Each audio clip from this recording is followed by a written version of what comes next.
presents The Mysterious Traveler.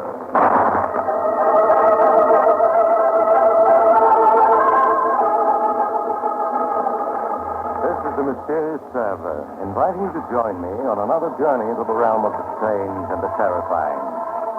I hope you will enjoy the trip, that it will thrill you a little and chill you a little. So settle back, get a good grip on your nerves, and be comfortable, if you can.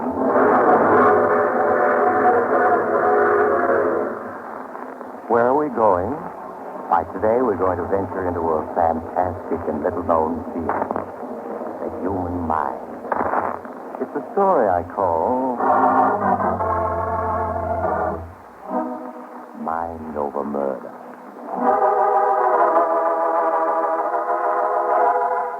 On a stretch of green lawn at the top of high cliffs looking over the Atlantic Ocean, the great Ricardo, who claims to be the world's greatest mind reader, is practicing his art. He's preparing for the vaudeville tour he's soon to begin. Assisting him are his lovely young wife, Helen, and Carl the gun. That's it, Carl. Tie the handkerchief tightly over my eyes.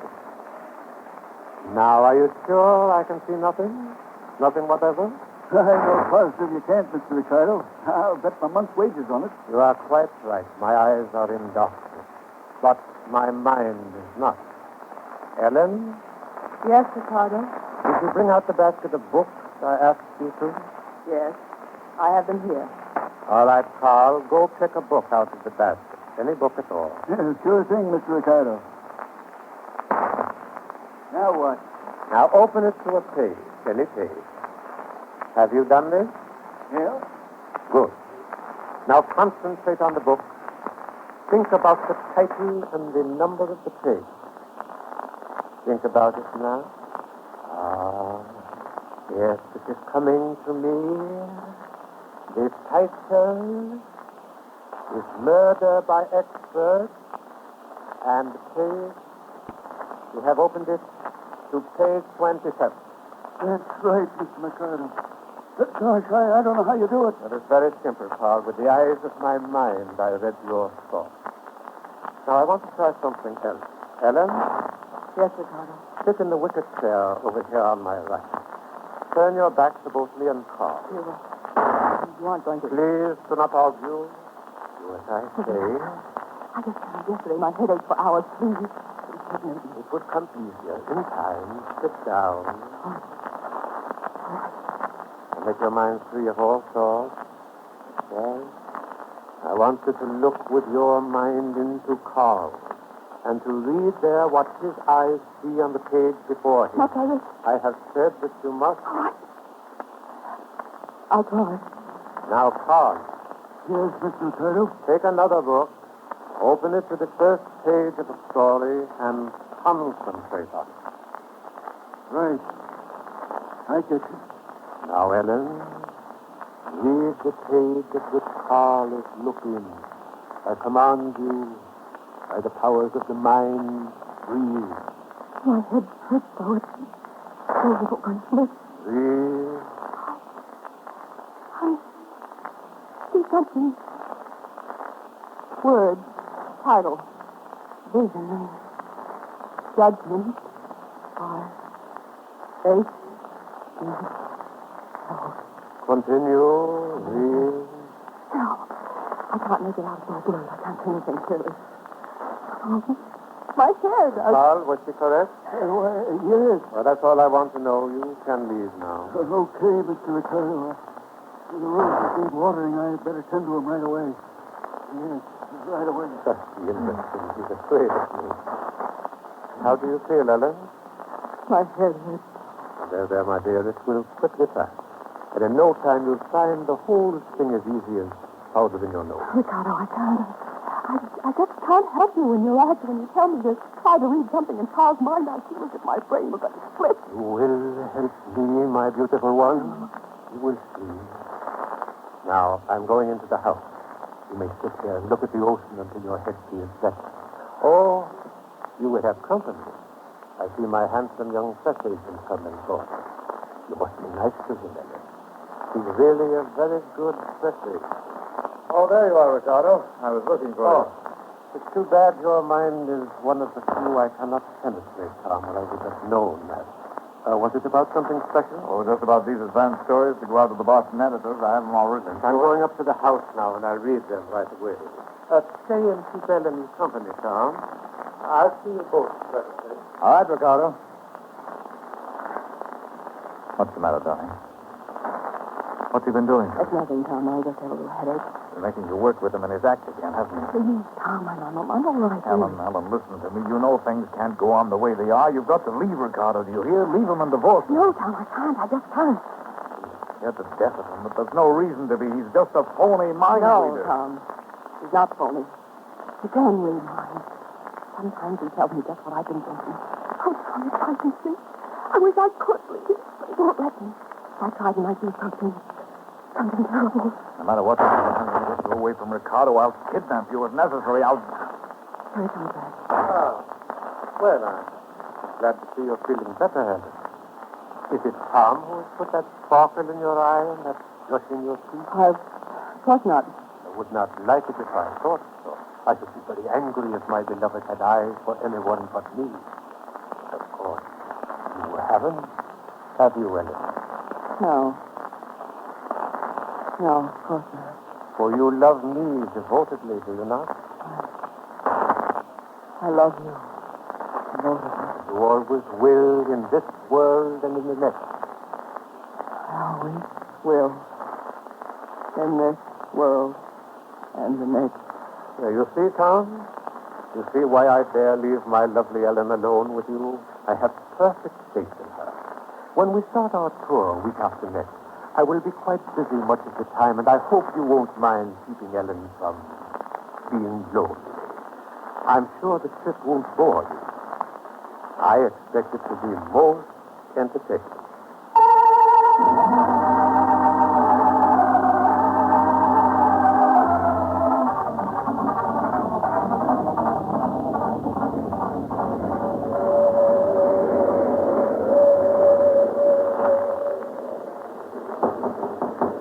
Helen? Come in.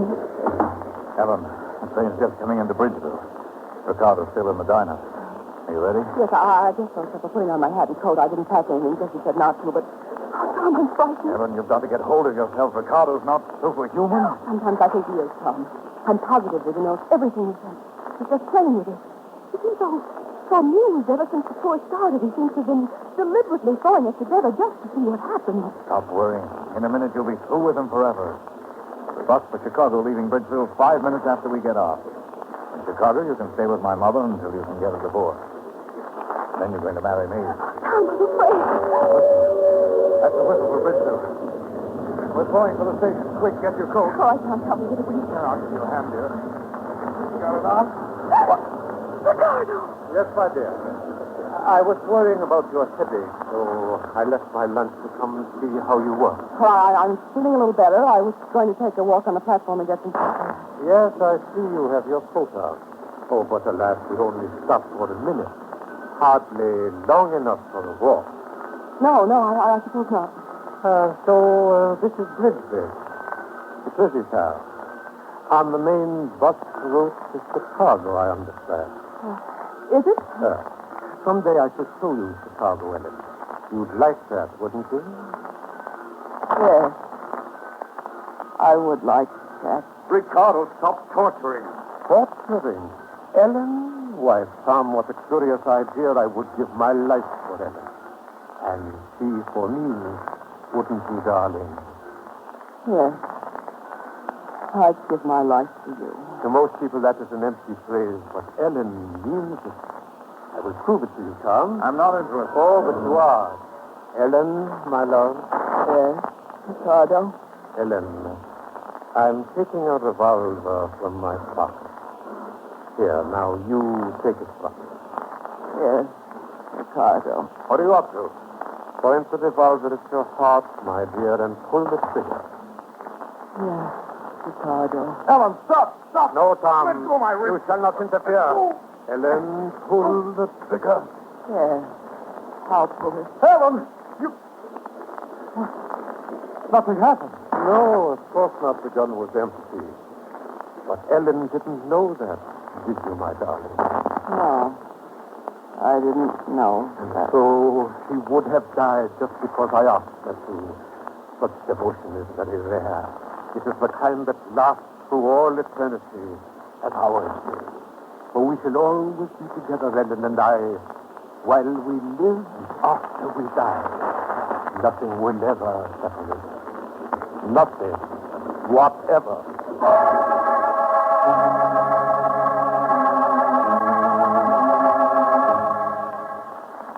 And so the great Ricardo's triumphant tour continued. Newspaper stories told of his amazing feat, and of the feats almost as marvelous performed at his direction by his pale and lovely wife. Twice Tom urged Helen to flee with him, but both times Ricardo appeared upon the scene, smiling as though knowing every word that had been said. So at last Tom changed his tactics. Waiting until one evening when Ricardo was in the midst of his performance, concentrating on holding a great audience spellbound. And now, ladies and gentlemen, someone among you is thinking of the initials E.N. Somebody quite close to me. Tom listened for a moment, but he was quite sure that Ricardo's attention was fully absorbed. Then he left his place in the wings and slipped swiftly backstage to knock on a door marked with a gold star. Helen, Yes, Tom. I want to talk to you. You shouldn't be here, Tom. Never mind Ricardo. Put on your coat. My coat. But the performance won't be over for half an hour. Helen, I've got a plan to fool Ricardo. Will you trust me? If he catches us, he might kill you. If there's one time he's not going to be clever enough. Just put on your coat and come along without asking any questions.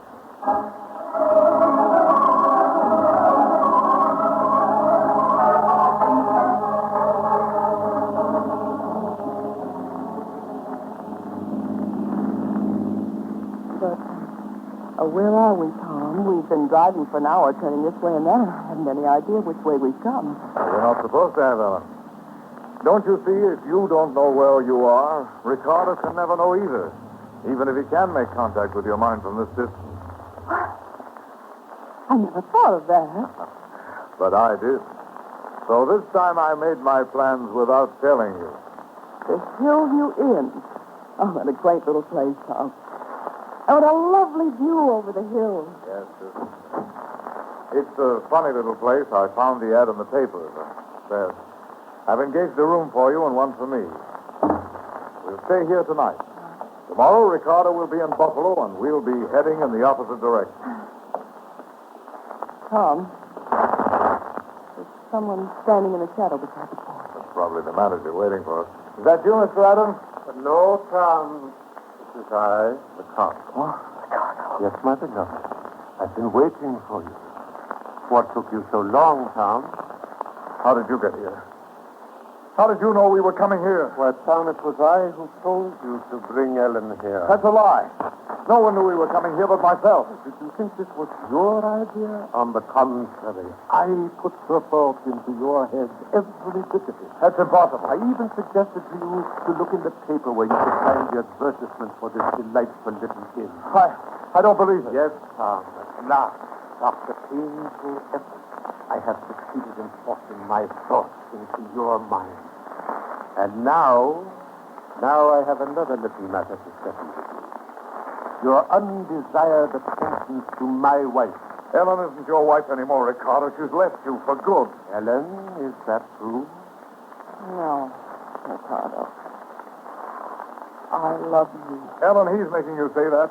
Helen, my dear, tell Tom just how you feel towards him.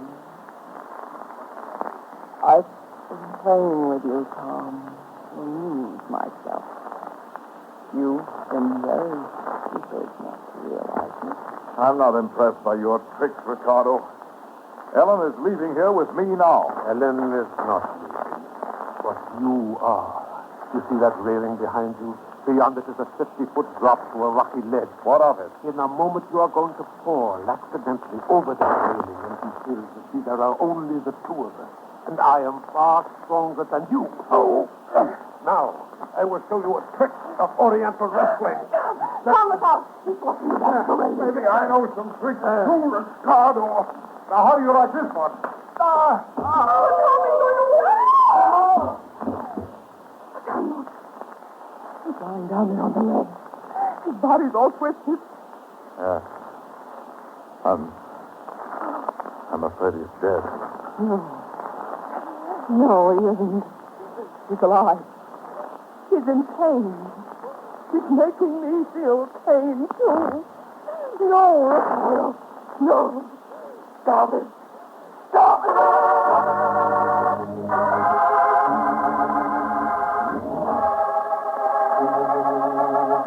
No, the great Ricardo, mind reader extraordinary, was not dead. For weeks afterwards, he hovered on the borderline between life and death. And then, as if pulling himself back to life by the sheer strength of his will, he slowly won his sight. But though he lived, his fall had paralyzed his body, leaving only his mind truly alive. He lay in a hospital bed, still breathing, but unable to move, to speak, or even to open his eyes. So he's definitely going to live. There's no longer any doubt of it. It's almost a miracle. I didn't think any man could survive such an injury. He wouldn't let himself die. Yeah, most of us want to live, I've discovered. I mean, he deliberately refused to die. He kept saying to himself, I will not die. I will not die. You could hear him?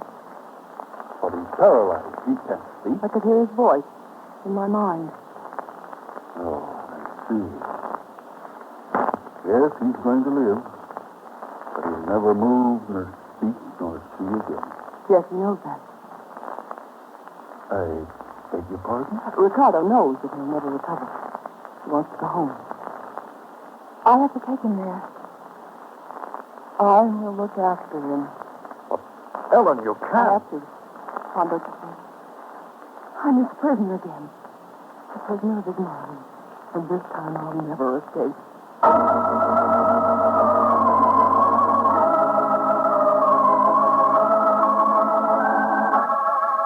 And so the great Ricardo returned home, a living dead man. There in the house on the cliff, aided only by a nurse who relieved her at night, Helen cared for him. Tom stayed close by to help her in any way he could, and did his best to persuade her to turn Ricardo's care over to professional nurses.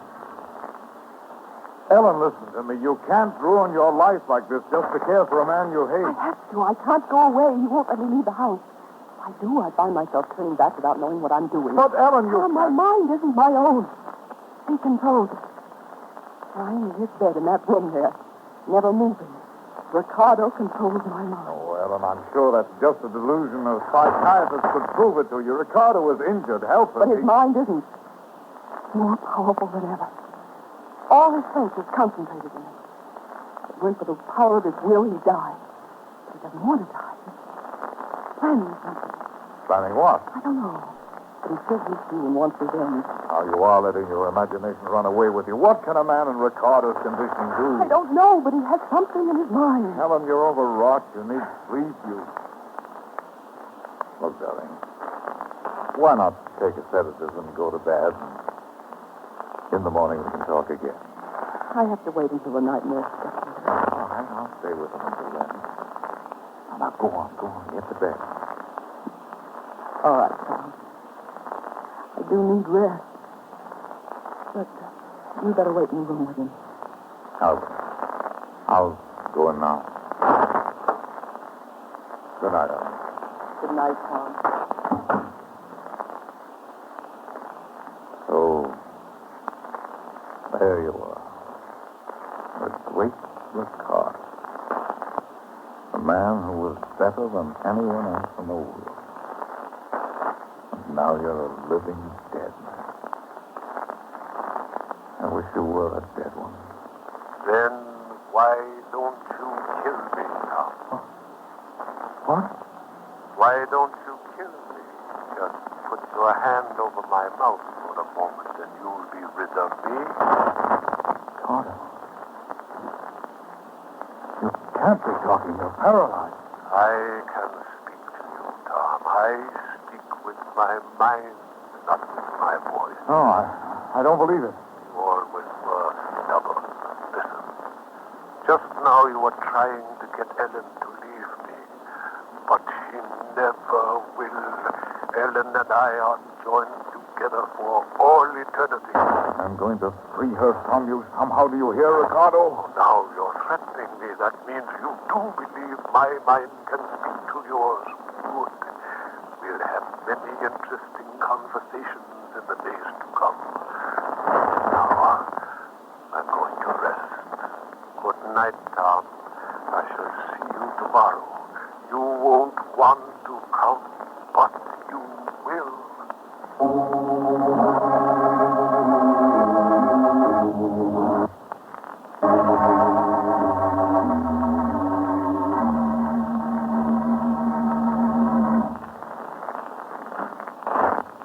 Tom, it's good of you to pay me another visit.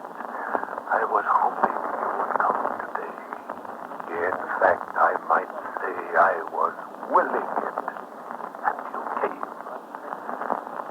So it's true. I tried to convince myself I'd imagined it. Stubborn, stupid Tom, always fighting against the inevitable. You tried to stay away, to stay distant, but you couldn't. No, I couldn't. And you're convinced now you're not suffering from a delusion. All right. Not a delusion. So what, Ricardo? I have some interesting information for you. But first, sit down. I think I'll stand. Sit down. I won't. You see, you are seated. Are you? Yes, I forced you to seat yourself because my mind has established control over your mind. So sit quietly and hear what I have to say. All right. What is this information of yours? I am dying. You don't think that makes me sorry, do you? Doctors do not know it, but my heart is weakening. If I relaxed my willpower for an instant, I would go out like a candle in the wind. Sooner the better. I know. I had great plans, but no matter. In your mind, now I read the thought, Helen will be free, but you are wrong. Helen is coming with me. What do you mean? What do you mean, coming with you? I have said that we would be together in life and in death, and so we shall. Helen and I will die together. Devil, if I thought you could hurt Helen, I'd kill you myself. No, Tom, you won't kill me. You are going to kill Helen. No, that's impossible. There is a drawer in that table beside you. Open it. No. Open it. No. In the drawer is my revolver. Pick it up. No. Pick it up. Yeah. Well, With that gun, you are going to shoot Helen. You will be executed for it as a murderer, and thus I will have my revenge. And because we shall die almost at the same instant, my soul and Helen's will be forever joined. no. You can't force me to hurt Helen. That's one thing you can't do. Stand up. No, you... There. You see, my mind does control yours. Though I lie here helpless, but I command you must do. I'll shoot you instead. You see, you cannot even lift the gun. Now listen to me. Behind that screen, across the room, is a couch. There Helen lies asleep at my orders. You will walk over there. You will Point the gun at her forehead, and you will pull the trigger. You can't make me do that. Walk, Tom. No, I... On. Another step. There. Now, move the screen aside. No, no. Move the screen. Helen! Helen! Leaving of you, Tom. Aim the gun well. Fire. No, Helen! Helen, wake up! She will never wake again in this world. Pull the trigger. I won't! I won't! Pull the trigger. No!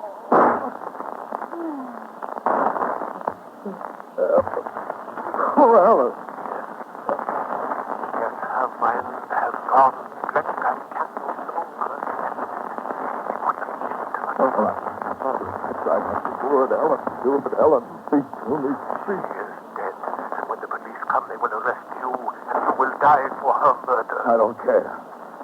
Now that Helen's dead, I don't want her then. But first, I'll make sure that you die too, Ricardo. That is not necessary. I am going now of my own accord. I am relaxing my will, letting myself slip into the dark silence of death where Helen is waiting for me.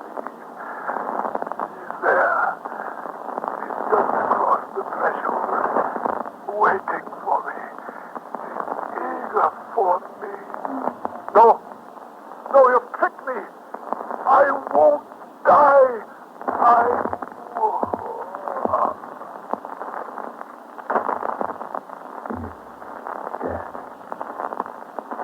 Dead.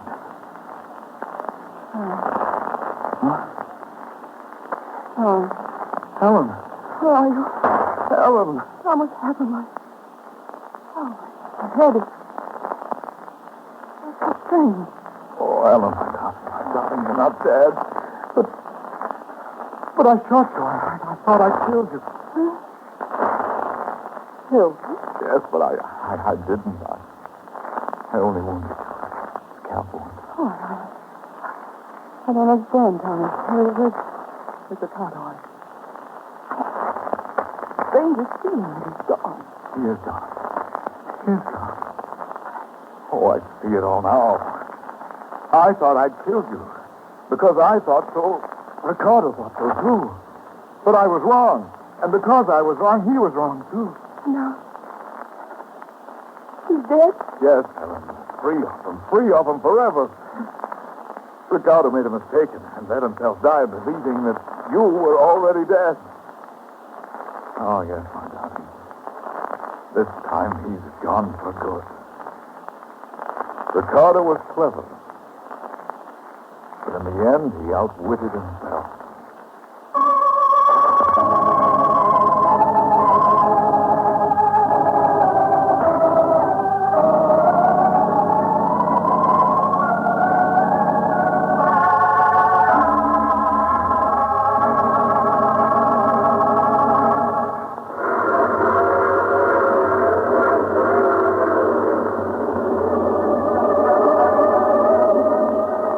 This is the mysterious traveler again.